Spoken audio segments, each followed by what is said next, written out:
High school football in Texas is a sacred tradition. Known throughout the world for the famous Friday Night Lights, these teenagers play on the biggest stage where representing your community is considered a cherished rite of passage from childhood to being a young adult. Located just a half-hour north of the capital city of Austin, you'll find Vandergrift High School. Opened in 2009, it's one of our country's most unique public schools. It's named after Matthew Ryan Vandergrift, one of approximately 7,000 soldiers who was killed in action in the War on Terror.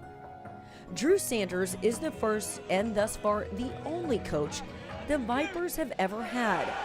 His attraction to the school was instant for its honoring of a fallen hero.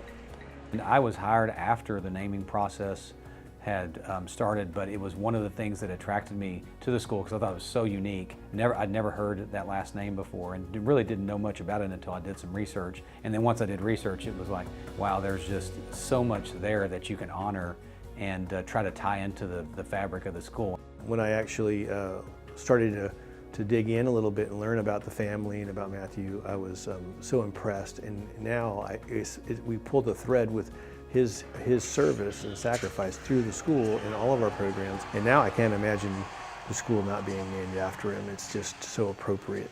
Matthew participated in extracurricular sports activities, was an excellent athlete, and graduated with honors from nearby Leander High School in 1999, and is the only player at Vandergrift ever to have his number retired, but not for the reason you might think. He was number 7, so one of the things in the football program is we retired number 7 in his honor. One of our things that we talk about in our program, in the football program, was he was a career backup, and a lot of people just assumed because he was big, strong, athletic looking guy that he would be the star quarterback. He actually wasn't. And I think that's such an interesting part about his story, is that he did so much in leadership, but yet he was a backup. So I was just talking to my team about that just the other day, because there's just so much value there in teaching young people that you don't have to be the star to actually impact people's lives. After high school, Matthew attended Texas A&M, graduating with a perfect 4.0 grade point average. Following graduation, he courageously decided to continue the Vandergrift family tradition of serving America by joining the United States Marine Corps in 2005, where he was trained as an artillery officer. On April 21, 2008, he was killed in action while conducting combat operations in Basra, Iraq, just 4 days after celebrating his 28th birthday. When visitors first arrive, they'll meet with an awe-inspiring display of First Lieutenant Vandergrift's belongings, and it never fails to stop one in their tracks.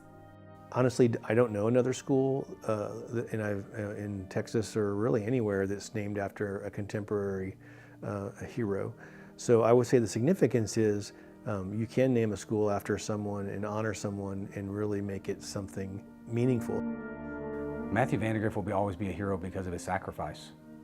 He will always be a hero because of the honorable way he lived his life. And he was a wonderful human being before he was killed in Iraq, and after he gave his life, it elevated him to even a higher status for everyone. But I can tell you, every person I've ever talked to, he was the best person that they ever met. And so every day it drives all of us to try to be a better school, better teachers, coaches, staff, and kids. And so, you know, it's an honor to working at a school named after him. Though his life was cut far too short, his memory and influence in his community lives on forever, with an administration that's dedicated to preserving this great patriot's legacy.